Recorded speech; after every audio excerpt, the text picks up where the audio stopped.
저는 30대 후반의 평범한 남자이고 현재는 서울에서 조그마한 식당을 운영하면서 살아가고 있습니다. 원래는 아내와 함께 행복한 미래를 꿈꾸면서 시작하게 된 음식점인데 지금은 처제와 단둘이서 식당을 운영하고 있네요. 정말 남들에게는 결코 일어나지 않을 법한 말도 안 되는 일들이 제게 일어나게 되었죠. 사실 저는 주변 누구보다도 착하지 못한 그런 삐뚤어진 시선으로 세상을 바라보며 살아가고 있었습니다. 어릴 때부터 저는 몸이 정말 허약한 체질이었습니다. 흔히 생각하시는 약골의 얼굴도 못난 탓에 저도 모르게 학창시절 내내 왠지 모를 주변 사람들의 시선에 사람을 기피하게 되었던 거죠.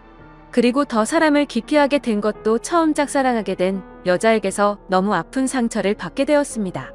그때가 중학교 때였는데 그 당시 담임 선생님의 지시로 분기별로 3개월에 한 번씩 짝을 바꿔서 앉았었습니다. 저는 당연히 짝사랑하는 그녀와의 짝이 되기만을 항상 바래왔었고 결국에는 제 바램대로 제게 설렘을 주던 그녀와 짝이 되었습니다. 속으로 만세를 부를 정도로 너무 기쁘고 행복했었습니다. 하지만 그건 이기적인 저 혼자만의 행복이고 생각이었더라고요. 저도 그때 당시에는 제 주제를 파악 못했었나 봅니다. 대놓고 노골적으로 저를 비난하고 무시하지는 않았지만 학교가 마칠 시간에 견출지를 건네어 주다가 실수로 손이 닿고 말았습니다. 근데 얼른 피하듯이 하더니 더럽고 짜증난다는 듯이 행동을 하더라고요. 정말 그 사건으로 인해서 저는 너무 큰 상처를 받게 되었습니다. 그날 이후로 성인이 되어서까지 트라우마로 인해서 30 초반이 될 때까지 여자에 대한 거부감으로 단 한 번의 연애도 하지를 않고 살았죠. 물론 여자를 만날 수 있는 기회가 없지는 않았습니다. 다행히도 나이가 들면서 점점 외모적으로도 자신감이 생겨갔고 나름대로 저와 사귀고 싶다는 표현을 했던 여자들도 있었으니깐요. 하지만 기억 속의 그 일 이후로부터 제 마음은 너무 굳게 닫혀서 열릴 생각을 하질 못했던 거죠. 아무튼 저는 몇 년 전까지만 해도 그냥 이렇게 편하게 혼자 살아가려고 했었습니다. 직업에 대한 자부심도 있었고 굳이 결혼에 대한 필요성도 느끼지를 못했었거든요. 남들처럼 집안이 화목하거나 그렇지도 못해서 가족에 대한 중요성도 와닿지 못했었고 요즘에는 일부러 결혼을 하지 않고 살아가려는 사람들도 많은 시대라고 생각했습니다. 아무튼 미래에 대한 생각도 별로 없었고 그냥 그저 그런 하루하루를 지내고 있던 어느 날이었습니다. 월요일 무거운 몸을 이끌고 회사로 출근을 했습니다. 그런데 사무실에 집기 하나도 빠짐없이 텅텅 비어 있더라고요. 5년 동안 다니던 회사였기에 이게 무슨 일인가 싶어서 진심으로 꿈을 꾸는 건가라는 생각으로 머리가 멍했고 망치로 얻어맞은 기분이었습니다. 황당해서 뭐지 싶은 마음에 전화기를 꺼내는데 뒤이어 직원들이 하나둘씩 출근을 하더라고요. 사태 파악을 하고 봤더니 사장이 기어코 직원들의 임금도 다 떼먹고는 야반도주를 했던 거였습니다. 그 당시에 저희 회사는 인테리어를 하는 회사였는데 솔직히 이 업계가 많이 불안한 건 맞았죠. 하지만 5년이란 시간 동안 동거동락했던 제게 말 한마디 없이 이렇게 도망가 버리다니 너무 충격적이었고 세상이 무너지는 기분이었습니다. 왜냐하면 월급이 조금 떼인 거라면 크게 상관없었겠죠. 하지만 사장과는 형 동생 하면서 제가 부사장 직함을 달고 있었고 공사했던 곳에서 대금 지급이 갑자기 미뤄졌다면서 급하게 음통한다며 제게 3천만 원 부과갔던 상황이었습니다. 남들에겐 적다면 적은 돈이겠지만 저에겐 정말 큰 돈이어서 충격이 어마어마했죠. 게다가 돈도 돈이지만 제 성격에 모든 사람들을 기피하면서도 외동인 제게 거의 유일하게 친형같이 생각했던 사람이 또 저를 배신하게 된 거였습니다. 저도 환장할 노릇인데 직원들은 제게 이게 어떻게 된 거냐고 물어보더니 시간이 갈수록 저를 다그치면서 몰아붙이기 시작하더라고요. 이러다가는 저도 공범으로 큰일 나겠다 싶었습니다. 저는 직원들에게 빚쟁이들이 올지도 모르니까 얼른 경찰에 신고부터 하자고 설득하고 신고를 하게 되었죠. 그리고서 몇 주가 지나도록 사건은 진척이 없었습니다. 이미 사장놈은 오랜 기간 동안 도주를 계획했던 건지 해외로 출국했는데 잡기가 쉽지 않을 거라고 하더군요. 너무나도 절망적이어서 하늘이 무너지는 기분이 들었습니다. 그래서 이렇게 있다가는 큰 사고라도 치겠다 싶어서 저는 무작정 지갑만 챙겨서 제주도로 향했습니다. 그냥 모든 걸 다 잊고 싶었고 전 재산을 날린 것도 아니니까 차근차근 다시 시작하면 되겠지라는 마음을 가지려고 애를 썼습니다. 아무튼 그렇게 저는 제주도에서 가장 외진 곳에 위치한 펜션에서 숙박을 하게 되었죠. 사실 그때는 아무리 마음을 차분하게 먹으려고 애써봤지만 도저히 정신이 온전할 수가 없더라고요. 결국 기분이 너무 심란해서 생애 처음으로 펜션에서 숯불 바비큐를 준비하고는 소주만 연신 들이부으면서 청승맞게 혼자서 술을 마시고 있었습니다. 그런데 갑자기 옆에서 조용히 저기요라며 저를 부르더군요.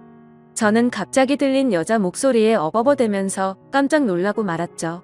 그 모습을 보더니 여자 2명이 저를 쳐다보면서 제가 놀라는 모습이 웃겼던 건지 웃음을 겨우겨우 참아가면서 저를 보고 있더라고요. 너무 민망해서 얼버무리면서 대답을 했더니 자기네들이 해녀 체험을 하고 왔는데 둘이 먹기에는 너무 많고 버리기엔 아깝다면서 혹시 해산물 좋아하면 좀 나눠줄까요? 라고 물어보더라고요. 저는 여자랑 대화를 하는 것조차 너무 소심했던 성격인지라 그녀의 눈도 마주치지 못하고 생각이란 필터를 거치지도 못하고 감사합니다 라고 대답을 해버렸습니다. 아무튼 그렇게 나눠준 해산물도 같이 구우면서 주위를 둘러봤더니 펜션에 묵는 사람들이 저와 그 2 여자밖에 없는지 엄청나게 조용하더라고요. 뭔가 뻘쭘하게 혼자서 소주를 마시면서 먹고 있는데 제가 해산물을 줬던 여자가 말을 걸더라고요. 제주도에 혼자 여행 오신 거냐며 너무 낭만적인 것 같다고 하면서 혼자 심심하시지 않냐고 괜찮으면 자기네들이랑 같이 마시는 거 어떻겠냐고 묻더라고요. 평소에 저였다면 절대로 합석은 꿈도 꾸지 못했을 겁니다. 그런데 솔직히 말해서 어릴 적 짝사랑했던 여자 이후로 처음으로 제 눈에 너무 쏙 들어오는 여자였습니다. 그리고 술도 많이 마셔서 조금 취한 상태였기에 어디서 나온 용기였는지 그러자고 대답을 하게 되었죠. 그렇게 그녀들과 저는 합석을 해서 함께 술을 마시게 되었고 이야기를 들어보니 그 2은 친자매였고 어제 숙소에 도착을 했고 일주일간 머물다가 간다고 하더라고요. 저도 열흘 정도를 예약한 상태라고 했더니 잘 됐다면서 그러면 지내는 동안 잘 지내보자고 먼저 손을 건네더군요. 저는 너무 쑥맥처럼 쭈뼛거리며 손을 마주 잡고 인사를 했고 술이 취하면 취할수록 2 자매와 저는 재미난 이야기들을 하게 되었습니다. 그때 드는 생각이 저도 모르게 말로 나와버렸습니다. 사실 혼자서 괴로움을 삭히려고 왔는데 혼자 있을 때는 더 괴롭더니 지금은 괴로운 게 다 잊혀지고 너무 즐거운 것 같다고 말했습니다. 그러자 언니였던 제 이상형의 그녀는 무슨 일이냐고 제게 물어봤고 저도 모르게 그동안의 고충을 푸념하듯이 얘기를 하고 말았죠. 그런데 그런 지루하고 재미없는 얘기인데도 불구하고 그녀는 너무 진지하게 저를 똑바로 쳐다보면서 이야기를 들어주고 진심 어린 조언을 해주더라고요. 생전 처음으로 느껴보는 친절함에 저는 너무 행복했고 설레었습니다. 그렇게 꿈처럼 행복했던 시간을 보내다가 자리를 끝 마치게 되었죠. 다음날 저는 전날 있었던 일에 민망해져서는 만나면 인사를 먼저 건네야 하나? 아니면 아는 척을 하지 말아야 하는 건가 온갖 생각과 고민을 했었습니다. 그러나 그런 고민들이 무심하게도 밖에 담배를 피러 나갔더니 그녀는 반갑게 저를 보고 웃으며 인사를 하는데 심장이 쿵 하고 내려앉는 것 같았죠. 여행하러 와서는 하루 종일 주무시냐며 인사를 건네는데 저도 어색한 인사로 답을 했습니다. 그러더니 오늘 우리 같이 밥 먹으러 가기로 한 거 잊었냐면서 묻더라고요. 저는 취한 나머지 해선 안 될 짓을 했구나 싶었고 괜히 여행방해 되고 싶지 않다며 어제 했던 말은 잊으라고 말하며 재밌게 여행을 즐기라고 했죠. 하지만 그녀는 끝내 고집을 피우더니 결국 그날 하루 종일 2 자매와 저는 여행을 함께 보내게 되었습니다. 그러다 보니 자연스럽게 그녀들과 저는 같이 붙어 다니며 매일같이 여행을 함께 즐기게 되었고 정말 꿈만 같던 시간은 너무 순식간에 지나가 버리더군요. 그렇게 2 자매의 마지막 날이 되었습니다. 솔직히 좀 많이 서운하더라고요. 고작 며칠밖에 안 되는 시간 동안 저는 그녀에게 더욱 빠져들었고 마지막 인사를 건네는데 저는 도저히 용기가 나지 않았습니다. 그때 그녀는 갑자기 제게 포옹을 하면서 덕분에 즐거운 여행이었다고 말을 건네주더군요. 너무 외롭게 살아오던 저는 순간적으로 마음이 울컥해서 눈물이 날 뻔했습니다. 그렇게 그녀들을 떠나보내고 혼자서 남은 여행을 보내는데 이건 도저히 여행이 아니다 싶더라고요. 행복한 시간들이 끝나고 나서 또다시 괴로움이 시작된 건 아니었습니다. 오히려 그녀와 지낸 시간들 덕분에 괴로움은 이미 잊은 지 오래였고 그녀를 또 다시 보고 싶다는 생각이 너무 간절해지더라고요. 그래서 저는 인생을 살면서 가장 큰 용기를 내게 되었죠. 평생 혼자서 살다가 연애는 꿈에서조차 생각 못하던 제가 그녀와 함께 행복한 시간을 갖고 싶었습니다. 집으로 돌아온 저는 진짜 하루 종일 고민을 하다가 용기를 내서 그녀에게 전화를 걸었습니다. 어두침침한 제 성격과는 다르게 그녀는 반갑다는 듯이 밝게 전화를 받아주었습니다. 저는 조심히 잘 가셨는지 해서 연락드렸다고 하니까 그녀는 그렇지 않아도 조심히 여행 잘 마쳤는지 궁금했다고 되물어 봐주더군요. 그렇게 몇 마디를 주고받게 되었고 어차피 제가 말을 잘하는 편도 아니었기에 단도직입적으로 말했습니다. 제가 주말에 서울에 일이 있어서 가게 됐는데 시간 괜찮으면 밥이나 먹을까요? 라고 물어봤습니다. 그러자 잠깐의 고민도 없이 그녀는 그러자고 대답을 했고 약속을 잡은 뒤에 통화를 끊게 되었죠. 얼마나 긴장을 했던 건지 손이 떨리고 등에 땀이 흘러내릴 정도였습니다. 며칠 뒤에 약속 시간에 그녀와 다시금 만나게 되었고 행복한 시간은 또 다시 순식간에 흘러가더라고요. 그날은 그냥 정말 보고 싶다는 생각에 갔던 거지 고백을 하려거나 그런 마음은 전혀 없었습니다. 하지만 마지막으로 들어간 와인바에서 와인을 마시다 보니 또 헤어지는 게 너무나 슬프더군요. 저는 그녀에게 앞으로도 계속해서 보고 싶다고 말했습니다. 그러자 그녀는 다른 여자들과 달리 제 마음을 알아줬는지 더 이상은 떠보지 않았고 제 손을 잡아주더라고요. 그렇게 제 인생에서 가장 사랑하는 그녀와 저는 연인이 되었고 남들에겐 힘들다고 하던 장거리 연애가 제게는 너무나 행복한 나날이었습니다. 아무리 멀다 한들 그녀를 매주 볼 수 있다는 건 제게는 너무 과분한 일이었죠. 우리는 그렇게 행복한 연애를 3년간 이어갔고 그녀 덕분에 저는 과거와 비교하면 너무나도 정반대의 사람이 되어 있었습니다. 새로운 직장에서 사람들과 웃으면서 대화도 잘 이어갔고 성실하고 착한 그녀를 따라서 고아원의 봉사활동을 다녔는데 제 마음이 너무 평온해지는 걸 느꼈습니다.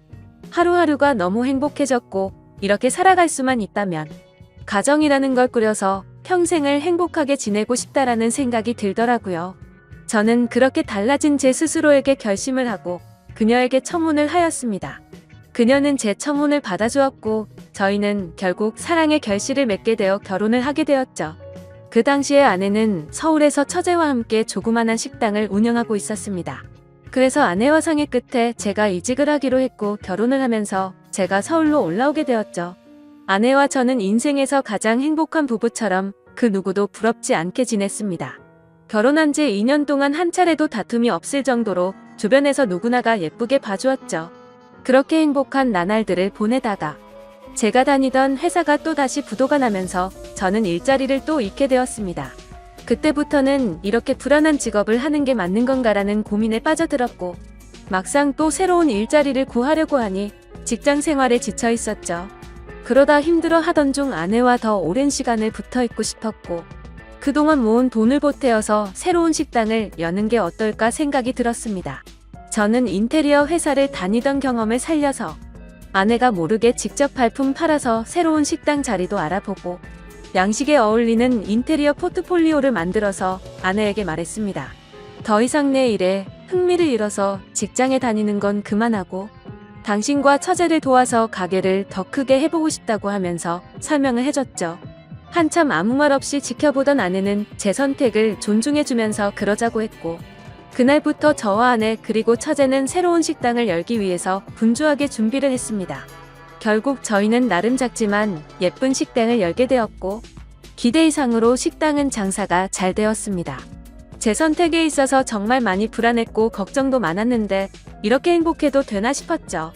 아내도 솔직히 오랫동안 해오던 가게를 옮기는 게 불안했고 무서웠는데 저 하나만을 믿고서 그 큰 결정을 바로 내려줬던 걸 알게 되었습니다.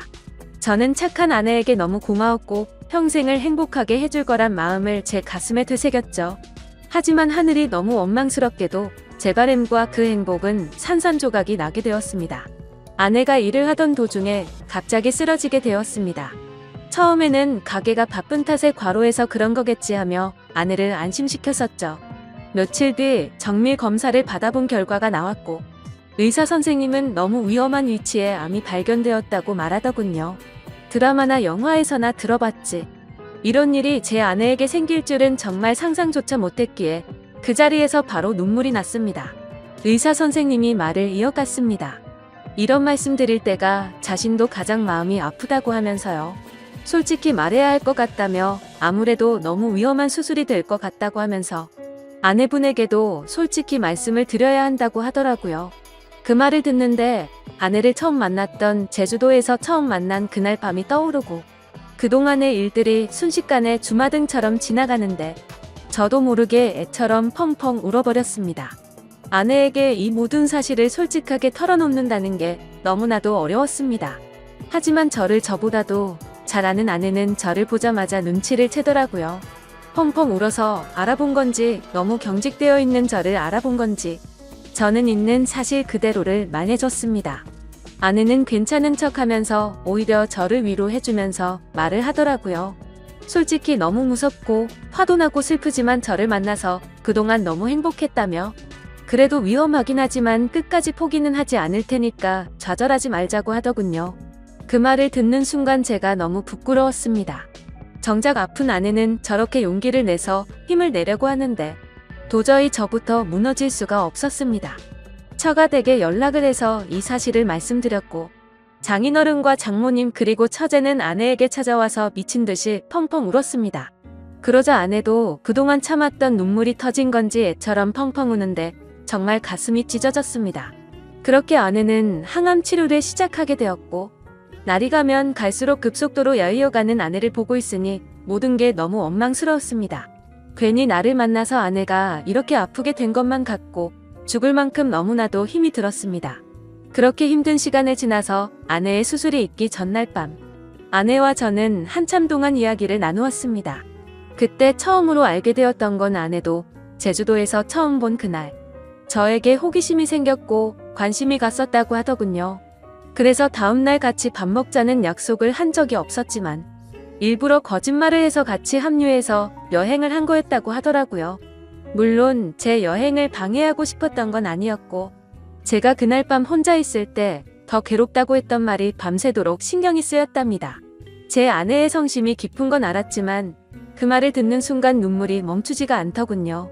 그러면서 수술이 어려운 건 우리 모두가 다 잘 알고 있는 사실이니까 지금 말을 해야겠다고 하더라고요.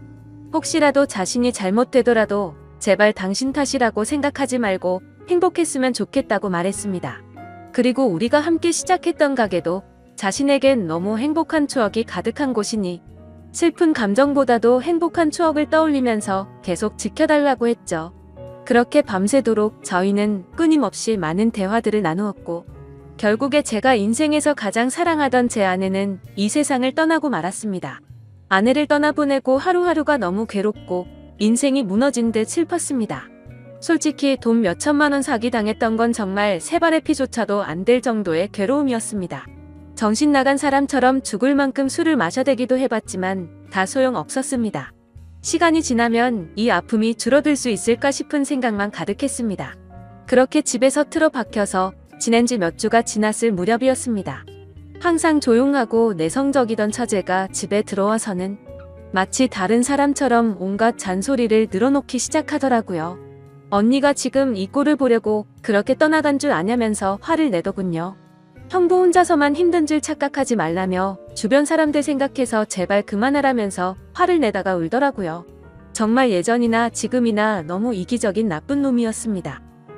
저뿐만 아니라 모두가 다 힘들어도 꿋꿋이 버텨내고 있다라는 생각이 들더군요. 울고 있는 처제에게 다가가서 저도 같이 울면서 미안하다고만 되뇌었죠. 그러다 처제와 함께 밖으로 나가서 같이 술을 한잔하면서 이야기를 나누었습니다. 가게는 이렇게 계속 문을 닫아둘 거냐고 물어보더라고요. 솔직히 아내 생각에 미쳐버릴 것 같아서 가게 근처도 갈 수가 없었습니다. 하지만 그건 너무 비겁한 짓이란 것 정도는 알았죠. 그런 생각을 하던 찰나의 처제도 저와 같은 생각을 말하더군요. 언니 생각에 자신도 가게 근처도 못 가겠다며. 근데 언니가 제게 했던 말을 처제에게도 똑같이 했더라고요. 마지막으로 부탁한다면서 좋았던 추억 가득한 가게를 계속했으면 좋겠다고 했답니다. 사실 아내가 왜 그렇게 가게에 집착하는지는 저도 잘 알고 있었습니다. 아내는 저와 제 처제를 생각해서인 마음도 당연히 있었지만 너무 착한 심성에 그동안 어려운 아이들에게 무료 급식을 주던 걸 멈추지 않기를 바랬던 거였죠. 세상에 어떻게 이런 착한 여자가 또 있을까요? 사실 이런 마음을 갖고 있는 것도 가게를 가게 된 날 알게 되었습니다. 처제와 저는 아내의 부탁을 이어나가기 위해서 결심을 했고 다음날 가게로 나갔습니다. 몇 주간 비워져 있던 가게임에도 불구하고 구석구석 너무 깔끔하게 청소가 다 되어 있었습니다. 그리고 그곳에 놓여져 있던 편지가 있었죠. 아내는 가족들과 저에게 너무 많이 미안하답니다. 제게는 평생 행복하게 함께 지내면서 흰머리 나는 것도 보고 싶었고 우리에게 아이도 낳아서 행복한 미래를 꿈꿨는데 너무 마음이 아프다네요. 그러면서 자신을 대신해서 아이들에게 도움을 주면서 평온함을 느껴줬으면 좋겠답니다. 스스로 자책하지 말고 세상에 주어진 걸 감사하게 느끼면서 주변 사람들에게 사랑을 베풀다 보면 우리는 또 다시 금방 만나서 행복하게 지낼 거라고 하네요. 처제와 저는 그 편지를 읽고 또 한바탕 울어버리고 말았습니다. 그날 저와 처제는 그동안 상한 음식들을 모두 정리하고 밤새도록 정리를 했습니다. 아내의 바램대로 다시 장사를 하기 위해서 준비들도 하였고 장사를 시작하고서 정신없는 나날들을 보냈던 것 같네요. 처제는 언니 대신해서 잔소리 할 거라며 전처럼 느긋하게 할 생각 말고 제대로 도와달라며 선전포고까지 하더군요. 그러면서 꿀 단지가 뻑뻑해서 모자는 저를 핀잔 주더니 숟가락으로 치더니 순식간에 열더라고요. 이제는 예전보다 조금은 더 편해진 처제와 열심히 하루하루를 보내고 있네요. 이 글을 쓰면서도 제 인생에서 제일 행복함을 느끼게 해준 제 아내가 너무 그립고 보고 싶습니다. 아마도 이 마음은 제가 아내를 찾아 갈 때까지 영원하겠죠. 긴 사연 읽어주셔서 감사드립니다. 저는 부산에서 거주 중인 30대 중반의 남성입니다. 남들이 들으면 도저히 믿기지 않을 만큼 말도 안 되는 일이 벌어지면서 항상 제 편을 들어주던 아내와의 만남도 이별의 기로에 서게 되었고 단 한 번의 실수로 인해서 순식간에 모든 상황이 엉망진창이 되어버렸습니다. 게다가 남들에게 평생 한 번 있을까 말까한 이런 말도 안 되는 일이 생겨버리면서 도저히 혼자 머리로는 해결이 되지 않아서 많은 분들께 자문을 구하고자 용기를 내서 이렇게 글을 적습니다. 솔직히 이 글을 적으면서도 제 스스로가 너무 비참하고 한심스럽네요. 우선 이야기에 앞서서 제가 아내를 만나게 되었던 때는 제 나이 30대 초반에 접어들면서 지금의 아내를 만나게 되었습니다. 요즘 주변의 결혼에 대한 분위기만 보자면 그 당시에 30대 초반에 결혼을 하지 않았다고 해서 결혼이 크게 늦었다고 생각해 본 적도 없었고 딱히 연애가 급하지도 않았습니다. 그리고 저는 예전부터 항상 동갑이나 연상만을 추구하며 만나왔었는데 제 아내는 저보다 무려 10살이 어린 20대 초반의 나이에 처음 만나게 되었습니다. 아무튼 아내를 처음 보게 된 그날은 예전 직장에서 친하게 지내던 여자 동생과 오랜만에 만나게 되어서 같이 술을 한잔하고 있었습니다. 그 동생은 저보다 6살이 어린 여자 동생이었고 한참을 술을 마시고 있는데 그 동생에게 갑자기 한 통의 전화가 걸려오더군요. 저는 편하게 전화를 받으라고 제스처를 취하며 말을 했고 동생은 전화를 받고서는 지금 번화가에 있는 술집에서 아는 오빠랑 술을 마시고 있다고 했죠. 그렇게 통화를 하던 중에 동생은 저에게 친하게 지내는 여자 동생이 있는데 오랜만에 잠깐 얼굴 보러 들린다고 하는데 이 자리에 잠시 들려도 괜찮겠냐고 물어보더라고요. 저는 그거에 대해서 별로 관심도 없었고 딱히 상관이 없었기에 그렇게 하라고 대답을 해주었고 통화를 끊은 지 30분도 안 되어서 어려 보이는 여자가 저희 쪽 테이블로 오더군요. 그 여자가 바로 지금의 제 아내였습니다. 첫인상은 정말 어려 보이는 외모에 미모가 훌륭해서 예쁘다라는 생각이 먼저 들더라고요. 하지만 저는 그 당시에 연하에겐 전혀 관심이 없었기에 솔직히 그때는 어려서 예쁜 애라고 생각하고 말았었죠. 그렇게 제 아내와 친한 여동생 그리고 저 이렇게 셋이서 술을 마시기 시작했습니다. 그런데 의도치 않게 친한 여동생이 은근슬쩍 둘 다 솔로인데 잘 어울리는 것 같다는 둥 이렇게 만난 것도 인연인데 잘 지내보라는 둥 은근슬쩍 저희 둘을 엮으면서 묘한 분위기를 만들어 가더라고요. 하지만 저는 너무나도 많은 나이 차이 때문에 여성으로 인식을 하지 않으려고 했습니다. 그런데 그때 당시에 제 아내가 오히려 적극적으로 저에게 연락처를 먼저 물어봤고 적극적으로 저에게 관심을 표시하더라고요. 그래서 그냥 분위기나 맞추려나 보다 하고서 재밌게 놀다가 헤어지게 되었습니다. 그렇게 그날 이후 다시는 마주칠 일 없을 거라고 생각했는데 다음날 제 아내에게서 먼저 연락이 왔고 그 이후로도 적극적인 자세로 매일같이 저에게 연락이 오더라고요. 저도 바보가 아닌 이상 아내가 저에게 마음이 있다는 걸 알게 되었고, 저 또한 저도 모르게 아내에게 점점 호감이 생겨났습니다. 결국 저희는 차근차근 서로를 더 알아갔고 데이트도 여러 차례 하면서 자연스럽게 연인으로 발전하게 되었습니다. 저는 아내에게 물었었죠. 나이차가 부담되지 않냐고 물어보니까 그런 게 부담이 되었으면 자신이 먼저 연락조차 하지 않았을 거고, 처음 볼 때부터 첫눈에 반하게 돼서 설레서 잠도 제대로 못 잤다고 하더라고요. 제가 알던 그저 그런 어린 여자들과는 사뭇 달랐습니다. 세심하게 배려도 잘해주었고 때로는 저보다도 더 성숙한 매력들이 있었죠. 하지만 그때 당시만 해도 저는 결혼에 대한 생각이 전혀 없었기에 매번 그렇듯이 연애를 좀 하다가 말겠지라고 생각을 했었고, 솔직히 결혼까지 하리라고는 생각하지 못했습니다. 그렇게 저는 아내를 만나면서 행복하게 연애를 했었죠. 아마 2년 정도 만났을 때였을 겁니다. 처음과는 달리 저는 아내에게 더 많이 빠져들었고, 이제는 연애가 아닌 결혼을 해서 가정을 이루고 싶더라고요. 그래서 그동안 못해왔던 얘기들을 하게 되었습니다. 아내는 2년이란 시간 동안 단 한 번도 본인의 집에 대해서 잘 얘기하지 않았고, 어머니 얘기를 잘 꺼내지를 않더라고요. 그런 부분들을 보면서 아내의 집안에는 뭔가 말 못할 사연이 있구나 했었습니다. 조심스럽게 저는 아내의 집안에 대해서 물어봤더니 생각보다 아무렇지 않은 듯이 아내는 제게 말을 해주더군요. 아내의 이야기를 들어보니 평범한 삶을 살아오던 저희 집과는 달랐습니다. 저희 부모님은 한평생을 직장에 다니시면서 검소하게 저를 키우신 반면, 아내의 아버지는 중견기업에 버금가는 아주 큰 기업을 운영 중이신 분이더라고요. 형제 관계를 물어보자 아내는 장녀였고 10살 어린 여동생이 한 명 있다고 말해줬습니다. 저는 동생이 참 늦둥이라며 농담삼아 부모님께서 금술이 참 좋으신가 보다 말하면서 웃는데 아내의 표정이 참 좋지가 않더라고요. 그래서 저는 뭔가 아차 싶어서 가만히 있었습니다. 한참을 고민하다가 아내는 입을 열었죠. 사실은 자신의 동생은 배다른 동생이라고 하더군요. 아내가 학창시절에 아버지는 자신의 친어머니와 이혼을 하게 되었고, 새로 집에 들어온 새엄마와 아버지간에서 태어났다고 하더라고요. 그래서 아내가 상처가 커서 그동안 집안에 대해서 말을 하지 않았구나 생각했습니다. 그리고 저는 어렵게 자신의 가정사를 말해주는 아내를 행복한 가정을 만들어주고 싶었죠. 제가 여유가 넘치고 훌륭한 남자는 아니었지만 나름대로 다니던 회사도 들으면 알 정도의 기업이었고, 연봉도 부족하지 않을 만큼 충분히 많이 받았기에 가정을 이루는데 큰 걱정은 없었습니다. 저는 결혼을 결심하고서 아내에게 프러포즈를 하게 되었습니다.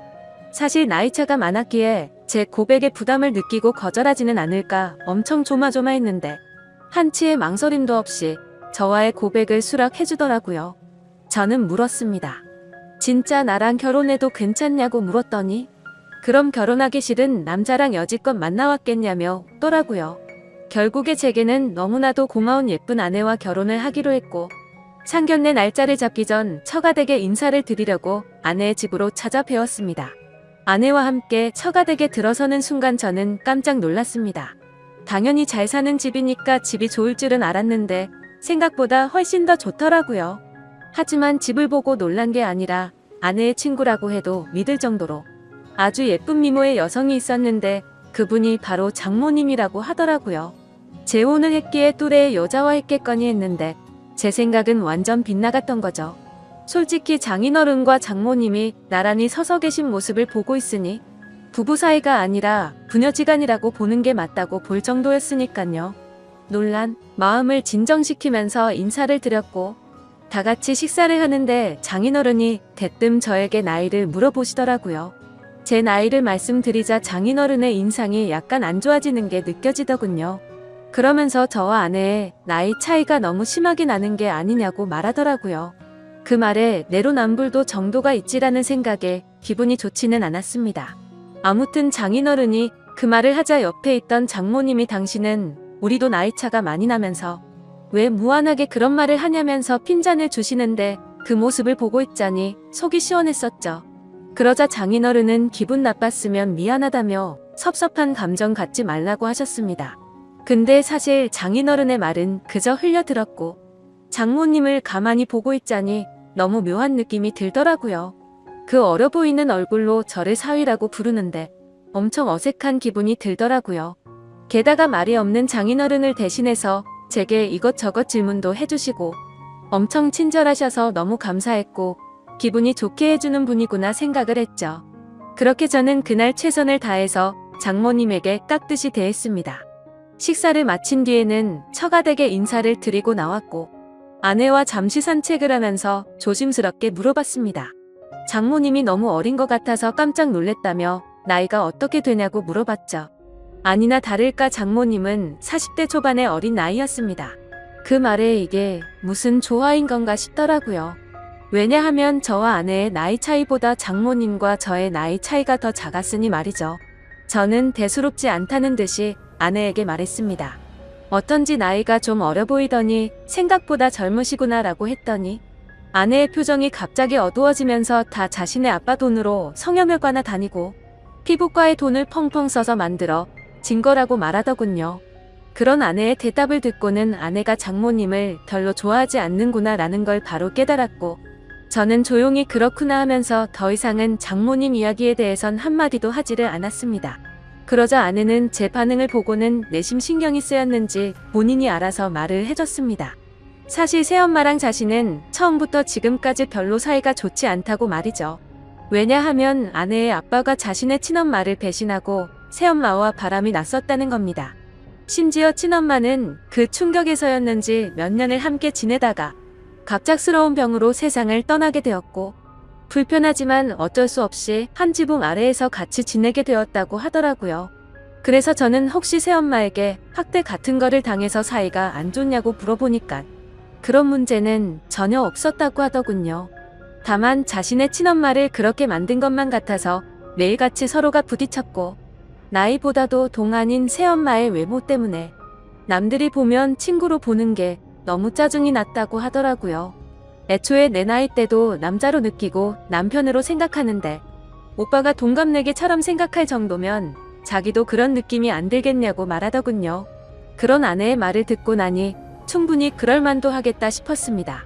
뭐 그래도 아내가 학대를 당했던 것도 아니고 그저 주변 시선이 이상한 거면 어쩔 수 없겠다 생각하고 넘어갔었습니다. 그리고 얼마 지나지 않아 상견례를 하게 된 날, 저는 저희 부모님께서 놀라지 않으시도록 미리 대충은 말씀드렸지만 그걸 인지한 상태로 보았음에도 제 부모님은 누가 봐도 당황했다라는 기색을 보이시더라고요. 끝나고 나서 저한테 물어보시더군요.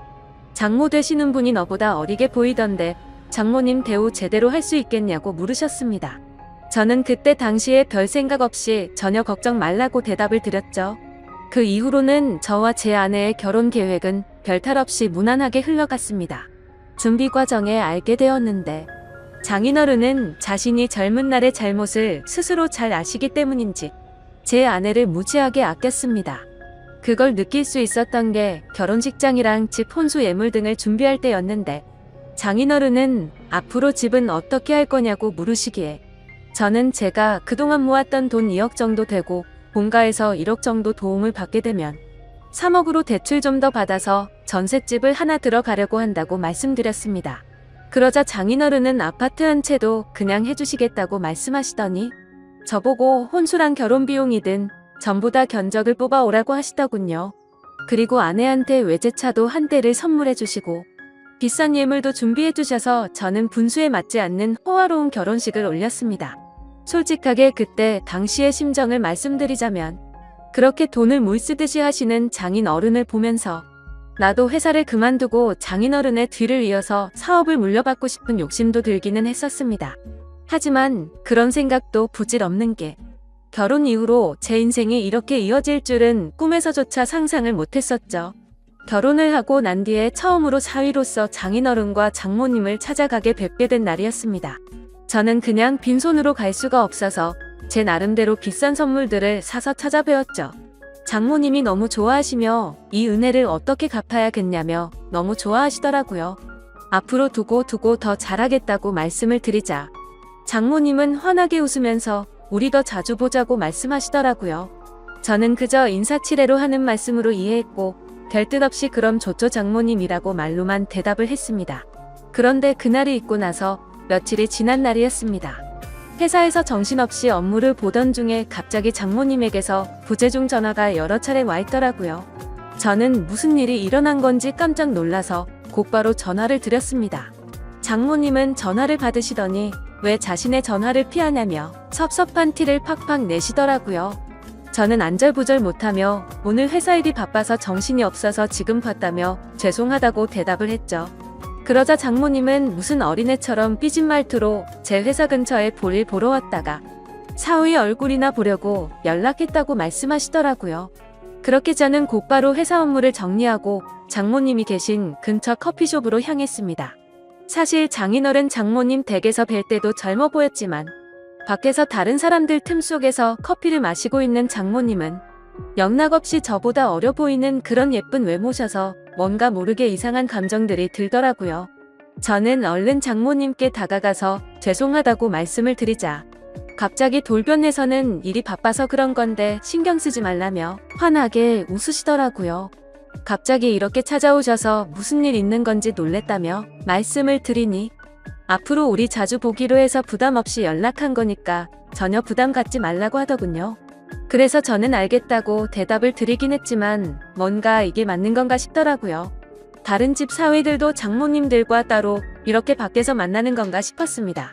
아무튼 그 말을 끝으로 장모님은 신혼집이 궁금하다며 집에 가보자고 하셔서 제 차를 타고 집으로 향했습니다. 그렇게 집으로 도착했고 현관문을 열고 들어서는 순간 아내의 얼굴이 경직이 되어서는 표정이 순간적으로 확 굳어지더라고요. 그때 저는 아차 싶었습니다. 당연히 장모님이 아내에게 미리 연락을 했을 줄 알았는데 장모님은 집으로 온다고 미리 말씀을 하지 않으셨던 거였죠.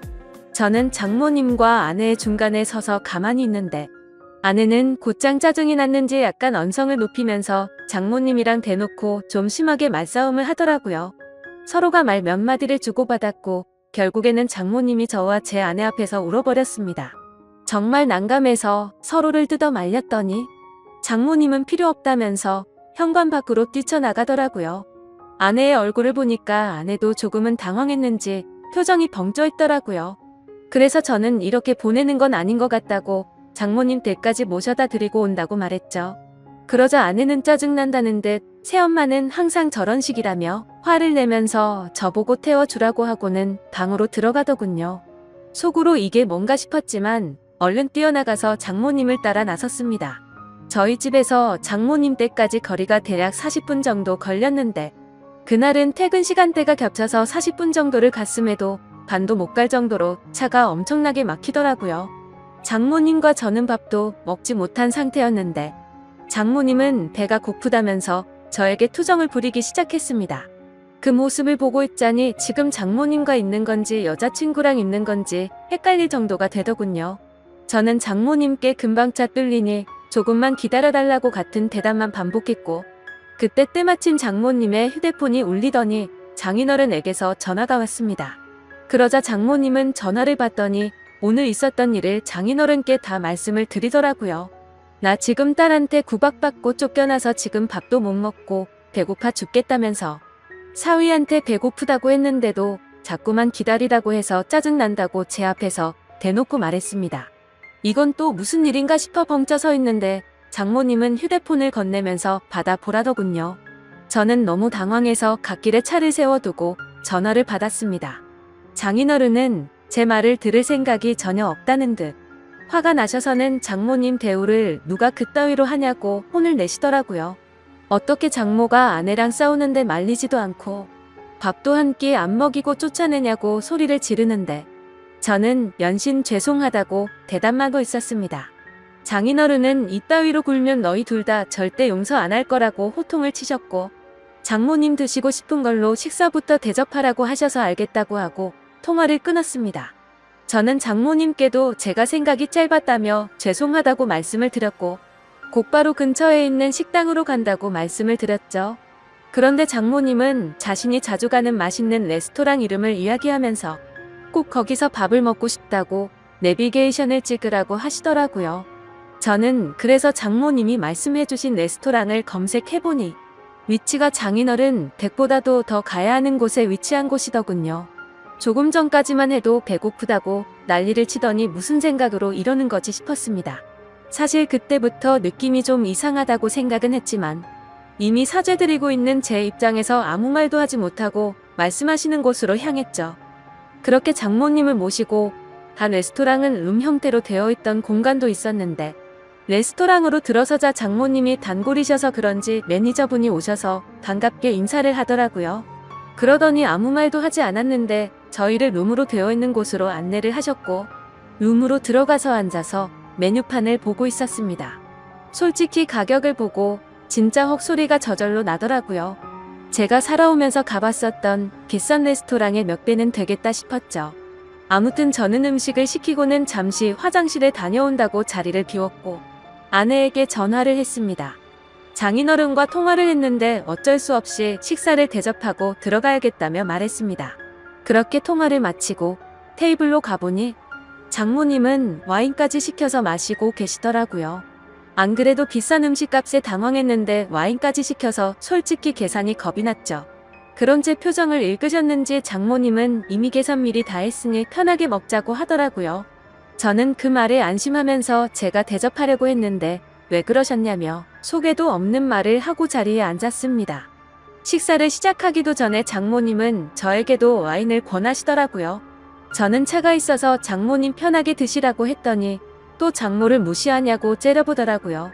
그까짓 차야 대리해서 가면 되는 건데 자꾸 이렇게 거절할 거냐고 하는데 도저히 거절할 수가 없었습니다. 결국 장모님과 저는 와인을 마셔대기 시작했고 순식간에 한 병을 마시고는 또 다시 와인을 시켜서 마시게 되었죠. 그렇게 서로가 술이 한 잔씩 들어가자 점점 취해서는 장모님의 말하는 수위도 높아졌습니다. 대뜸 저에게 아내와의 생활은 어떠냐고 묻더라고요.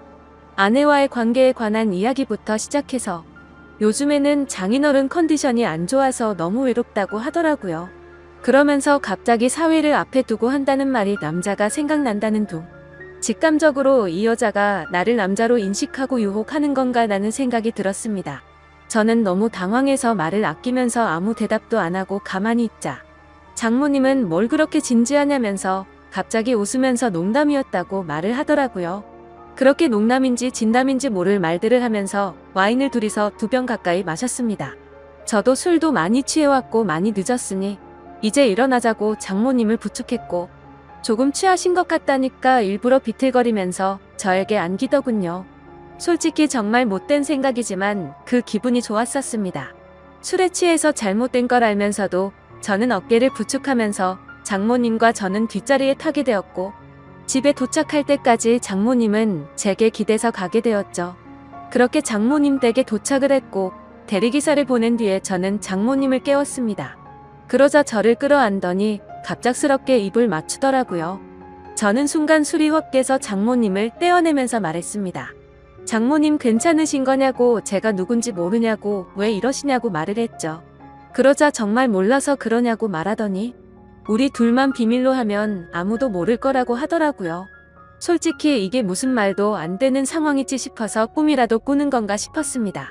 그리고 그와 동시에 장모님의 제안에 솔직히 마음이 뭔가 이상해지더라고요. 아마도 모르는 여자가 그런 제안을 했다면 어떤 결정을 했을지 모를 정도였습니다. 미모도 너무 훌륭했고 저보다 어려 보이는 외모이다 보니까 정신이 나갔던 거죠. 저는 이런 막장 같은 상황은 절대 안 되겠다 생각하고 장모님 지금 취하셔서 그런 거라며 계속 실랑이를 하면서 설득을 했고 결국 억지로 장모님을 댁까지 모셔다 드리고는 곧바로 대리기사를 불러서 도망치듯 집으로 갔습니다.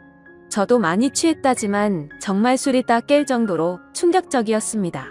그래서 집으로 돌아가는 내내 아내에게 이 일을 말해야 될지 안 해야 될지 고민이 되더라고요. 하지만 이런 일을 어떻게 말할 수가 있을까요? 결국에 저는 아무리 고민해봐도 괜히 이런 말을 했다가는 온 집안이 풍비박산 날 것 같아서 아내에게는 말을 하지 않았죠. 하지만 그런 제 선택에는 후폭풍이 더 어마어마하게 다가왔습니다. 장모님은 제가 아내에게 말하지 않은 걸 알고는 저도 같은 마음이라고 여겼던 거죠. 그날 이후로 장모님은 저를 무슨 연애하는 남자로 생각하듯이 심심하면 회사 앞으로 찾아온다든지 전화를 하고 문자를 보내더라고요. 그리고 더 큰 문제는 본인이 쇼핑을 했는데 어떤지 봐달라며 사진을 보내는데 그 수위가 갈수록 점점 더 심해졌고 저도 모르게 그걸 계속해서 찾아보게 되더라고요. 그런 저 스스로를 보면서 이러다가는 정말 큰일 나겠다 생각했습니다. 결국 저는 어쩔 수 없이 장모님에게 이제 그만하시라고 마지막 문자를 보내고는 전화번호를 차단하게 됐죠. 그렇게 며칠이 지나도록 잠잠해져서 앞으로 이제 시간이 해결해주겠지라고 생각했습니다. 그러고는 퇴근을 하고 집에 들어갔는데 아내가 없고 장모님이 저희 집에 와 있더라고요. 저는 깜짝 놀라서 비밀번호는 어떻게 알았냐고 물어보니까 전에 제가 비밀번호 누르는 걸 봐서 알고 있다더군요. 그래서 저는 조금 있으면 아내가 들어오니까 진짜 큰일 나기 싫으면 빨리 나가시라고 말했습니다. 그러자 장모님은 오늘 아내가 본가에 오기로 해서 자기가 여기로 왔다면서 걱정 말라며 제게 안기더군요. 저는 그런 장모님을 떼어내려고 했지만 그 유혹을 쉽게 떨쳐내지 못했고 결국에는 일이 벌어지고 말았습니다. 아무 일도 벌어지진 않았지만 그때 때마침 현관 비밀번호가 눌러졌고 문이 벌컥 열리더니 거실에 있던 저와 장모님을 아내가 넋이 나가서 쳐다보고 있더라고요. 아내는 곧장 제게 다가와서 욕을 하면서 제 뺨을 때렸고 옆을 봤더니 장모는 순식간에 무릎을 꿇고 우는 척을 하고 있었습니다. 그래서 저는 내가 장모를 우리 집에 데려와서 이러겠냐고, 이 상황을 보면 모르겠냐고 억울해서 미칠 지경이었죠. 하지만 아내의 입장에서는 제 말을 절대 믿지 못할 거란 걸 알았습니다. 심지어 그동안 장모의 문자 내역들이나 사진 같은 건 장모의 번호를 차단하면서 다 삭제했었던 터라 아내에게 보여줄 수 있는 증거조차 없어서 환장할 노릇이었습니다. 결국에 저는 아내를 계속해서 설득해 보려고 했지만 모든 게 헛수고였습니다. 제가 모든 걸 설명했지만 찔리는 게 없는데 증거들은 왜 삭제를 했으며 그런 일이 있었는데 말을 안 하는 게 정상인 거냐고 묻더라고요. 또 장모랑 붙어있던 날은 충분히 밀어낼 수 있었는데 둘이 눈 맞아서 그렇게 붙어있던 거 아니냐고 하는데 솔직히 그 말씀에 대해서는 할 말이 없었습니다. 결국에 저희 부부 사이는 순식간에 파탄이 나버렸고 장인어른도 이 사실을 알게 되었지만 자기 아내만 믿으라는 눈치였습니다. 순식간에 저는 인생에서 가장 더러운 사람이 되어버렸습니다. 그렇게 좌절하고 있는데 마침 우연치 않게 휴대폰 삭제 내역도 복구가 된다는 걸 알게 되었고 저는 그동안 있었던 증거들을 아내와 장인어른에게 모두 보내게 되었죠. 하지만 그럼에도 불구하고 아내는 이 모든 게 사실이라 하더라도 우리 사이가 예전과 같을 수는 없을 것 같다며 이혼을 하는 게 맞겠다고 하는 상황이고요. 장인어른도 그 증거를 받아보고는 장모와의 이혼 절차를 진행하고 있다고 합니다. 하지만 그동안 있던 사실은 알겠지만 저를 여전히 자신의 아내를 빼앗은 상간남 취급을 하더라고요. 도대체 어쩌다가 갑자기 이런 일이 제게 벌어졌는지 도저히 모르겠습니다. 물론 순간적인 실수로 살짝 고민하긴 했지만 제가 이렇게 될 정도로 잘못한 건가요? 모든 사실을 다 아내에게 말했었다면 이런 처참한 상황이 생기진 않았을 텐데 너무 후회가 됩니다. 저는 지금도 제 아내를 너무 사랑하고 있고 이혼까지 가지 않았으면 하는 바람입니다. 어떻게 해야 제 아내를 다시 설득해서 믿음을 회복할 수가 있을까요? 좋은 의견들 있으시면 댓글로 부탁드리겠습니다. 감사합니다. 안녕하세요. 저는 올해 36살이고 자녀 2명을 키우고 있는 남자입니다. 처음 제 아내를 만난 게 된 건 제가 29살 때입니다. 재수를 하는 바람에 늦게 대학교를 졸업을 했고 저는 생애 첫 회사를 다니고 있었습니다. 그때 당시 아내는 회사에서 비품과 영수증 관리를 도맡아 하던 계약직 사원이었죠. 그런데 어느 날부터인가 아내는 저에게 자꾸만 마실 거를 건네주는가 하며 퇴근하면 자신이 맛있는 걸 사주겠다고 말을 걸었었죠. 하지만 그때 당시 저는 만나고 있는 여자친구가 있어서 정중하게 거절을 했죠. 그렇게 시간은 빠르게 지나가던 어느 날이었습니다. 여자친구의 생일이 하루 앞으로 다가왔고 저는 몰래 이벤트를 준비하려고 여자친구의 원룸 자취방으로 찾아갔습니다. 그날은 여자친구가 친구들과 생일 파티를 하고 들어온다고 했기에 아무런 생각도 없이 비밀번호를 누르고 들어갔는데 여자친구는 어떤 남자와 단둘이서 바람을 피우고 있더군요. 저는 평소에 자존심이 너무 센 성격이었기에 그냥 별말 없이 준비했던 선물을 집 안으로 집어던지고는 뒤돌아서서 나와버렸습니다. 뒤에서 여자친구의 목소리가 들렸지만 저는 돌아보지 않았습니다. 정말 서로 좋아했고 충격적인 그 상황에 힘들지 않았다면 거짓말이겠죠. 하지만 도저히 용서를 할 수 없었기에 모든 연락을 피하고 저 혼자서 그 상처를 묵묵히 견뎌내고 있었습니다. 그런데 제가 그렇게 힘든 걸 아는지 모르는지 계약직 사원이었던 아내는 제게 매일같이 호감을 표시하더라고요. 사실 저는 아내에게 관심이 없었습니다. 외모는 평범하면서도 귀여운 편에 속했지만 여자에 대해 진절머리가 났던 상태였습니다. 하지만 아무리 거절을 해도 계속해서 제게 달라붙길래 그냥 퇴근하고 술이나 한잔하자고 말하게 되었죠. 그날 얘기를 들어보니 아내는 가정 환경이 썩 좋지가 않았습니다. 돈을 벌어서 혼자 계시는 어머님과 어린 남동생의 뒷바라지를 하고 있다더군요. 물론 저보다 어린 나이에 기특하게 열심히 사는 모습이 좋아 보였지만 그저 그런 마음일 뿐 아내에게는 전혀 마음이 가지가 않았습니다. 그렇게 퇴근 후 술을 마시는 게 몇 번이 반복되다 보니 점점 외로워져서 정신을 놓은 건지 아내와 함께 시간을 보내게 되었습니다. 사실 그날 이후로 사귄다고 말만 하지 않았을 뿐 다른 연인들처럼 데이트도 하고 사귀는 것과 다름이 없었죠. 그렇게 몇 개월을 지내다 보니 새벽녘에 전 여자친구에게서 연락이 오더군요. 사실 시간도 많이 지나게 되어서인지 별로 대수롭지 않게 생각을 하게 되었고 결국에는 헤어졌던 여자친구와 다시 만남을 가지기로 했었습니다. 그로 인해 퇴근 후 데이트를 하던 아내에게는 이제 서로 신경 쓰지 말고 남남처럼 그냥 지내자라고 말을 해버렸습니다. 하지만 다시 만났던 여자친구와는 며칠도 채가지 못해서 다시 끝이 나고 말았죠. 처음에는 대수롭지 않게 생각했지만 만나면 만날수록 그때 있었던 일이 자꾸만 떠오르더군요. 더 오래 만나다가는 제게 의처증이 생겨나 버릴 것 같고 상상만 해도 견딜 수가 없어서 또다시 헤어짐을 선택하게 됐습니다. 그러던 중 저녁 늦게 지금의 아내에게서 갑자기 연락이 왔습니다.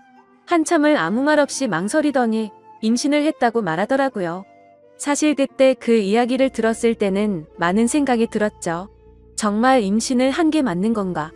나를 붙잡으려고 지어낸 이야기가 아닐까라고 생각도 했고 별의별 생각이 다 들었습니다. 저는 다시 한번 확실하냐고 물었더니 확실하다고 하더라고요. 솔직히 그때 당시 아내에게는 정말 몹쓸 짓을 많이 했습니다.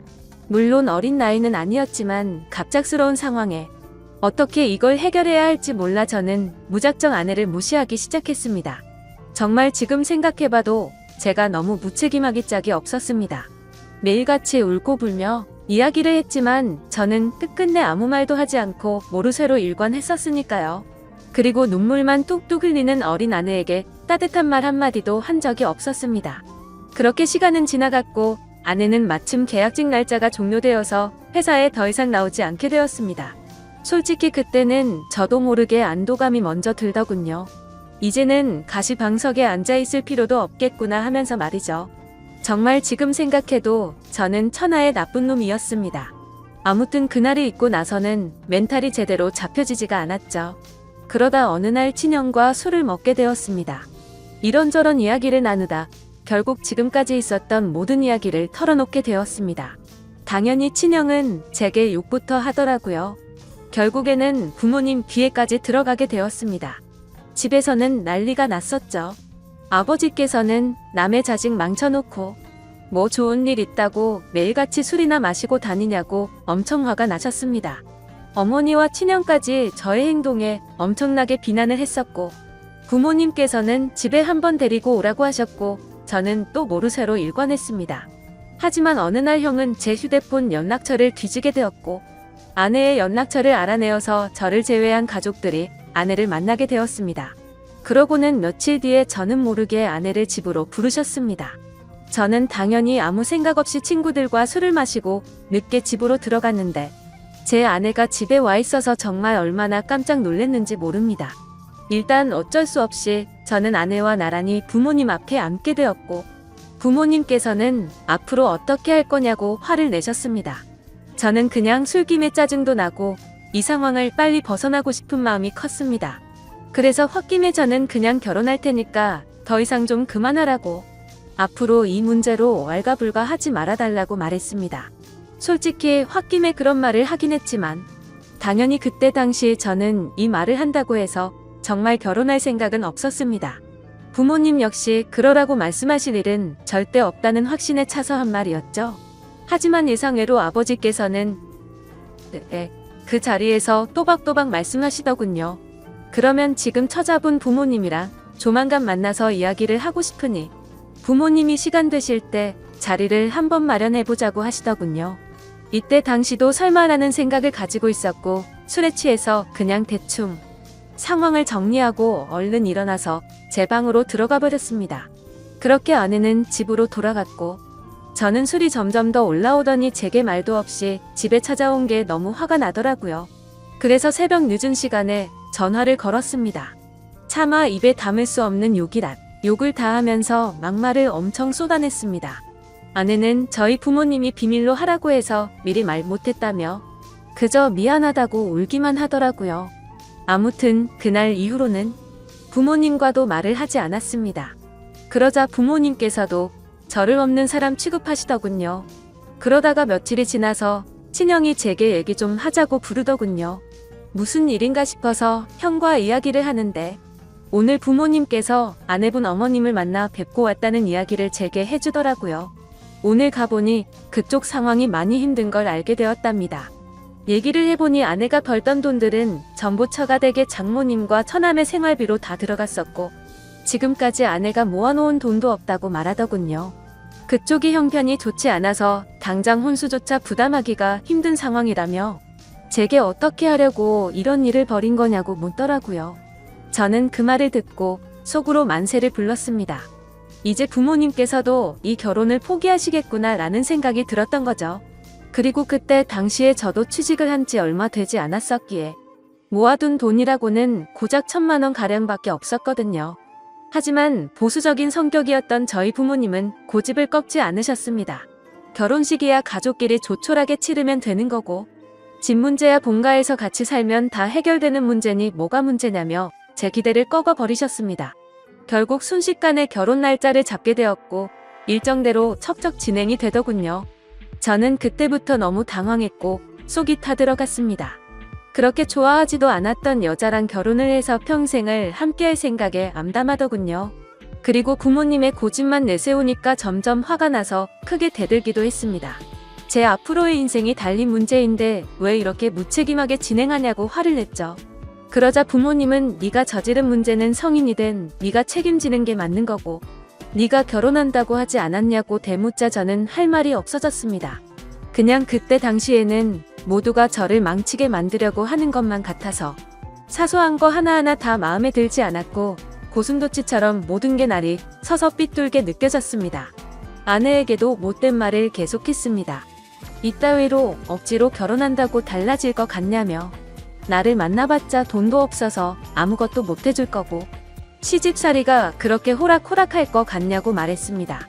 그리고는 정말 너한테 잘해줄 자신이 없으니까 고집 피우지 말라고 했죠. 하지만 제가 그런 말을 할 때마다 자신이 더 잘하겠다며 말하는데 너무 답답하고 그 상황이 싫었습니다.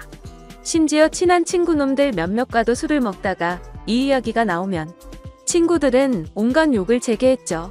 그래서 점점 이 일로부터 자유로워지고 싶다는 생각이 들기 시작했고 결국 제 책임을 통감하고 모든 사람의 뜻대로 그냥 결혼을 하기로 마음을 먹었습니다. 하지만 너무 삐뚤어져 있었던 저는 그렇게 마음을 먹고도 막말을 입에 달고 살았죠. 부모님께는 잘 살 자신이 없으니 행복한 결혼 생활을 할 거라는 기대는 하지도 말라고 했고 아내에게도 늘 차갑게 몹쓸 말들을 많이 했습니다. 그리고 결국에는 결혼을 하게 되었습니다. 정말 좋아서 한 결혼도 아니었으니 신혼생활은 말할 것도 없었습니다. 신혼여행은 해외여행은커녕 국내에 있는 흔한 여행지로 갔습니다. 심지어 그곳에 가서도 아내는 내팽겨쳐 두고 혼자서 이곳 저곳 돌아다녔고 거의 말도 하지 않았습니다. 그리고 나서 일상생활을 하면서도 퇴근하고 집에 들어오면 게임을 하거나 TV를 보면서 지낼 뿐 아내와는 일상적인 대화는 나누지도 않았습니다.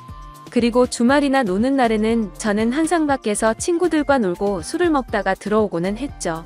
평범한 부부들은 아내가 아기를 가졌을 때 극진히 대접받는다고 하지만 저희 부부는 그렇지 못했기에 제 아내는 그런 대접은 전혀 받지 못했습니다. 오히려 제 눈치를 보느라 뭘 먹고 싶다라는 이야기조차 단 한 번도 한 적이 없었죠. 그렇게 아내는 제게 불평이나 불만을 전혀 말하지 않았습니다. 그냥 묵묵히 혼자서 어머니와 집안일을 했죠. 하지만 저도 사람인지라 마음이 안 좋을 때도 있었지만 자존심이 쓸데없이 너무 강한 나머지 그러게 내 말 듣질 않은 생각으로 그냥 그러려니 하고 넘어갔습니다. 그러다 어느 날 새벽에 예정보다 진통이 일찍 와서 정신없이 산부인과로 향했습니다.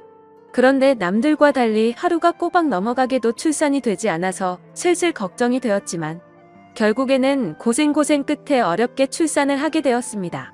출산 후 지쳐 누워있는 아내를 보고 있는데 저도 모르게 갑자기 울컥해서 눈물이 나더군요. 힘없이 늘어져 있는 모습에 뭔가 모를 마음이 들었죠. 하지만 쓸데없는 자존심에 그 눈물조차 보이기 싫어서 그냥 문 밖으로 나가버렸습니다. 그날 장모님과 처남이 아내의 손을 꼭 잡고 있을 때도 저는 아내의 손을 잡기조차 겁이 나더라고요. 제가 무슨 자격이 있어서 그 손을 잡을 수 있을지 그냥 무심한 척 수고했다는 말 한마디를 남기고는 그렇게 나왔습니다. 그날 이후로는 제 아내에게 미안한 마음이 많이 생겨났습니다. 언제나처럼 무뚝뚝하게 아내를 대했지만 마음은 그렇지 않았죠. 예전과 달리 미안한 마음이 생겨났었고 그동안 미안했다는 말 한마디를 하고 싶었습니다.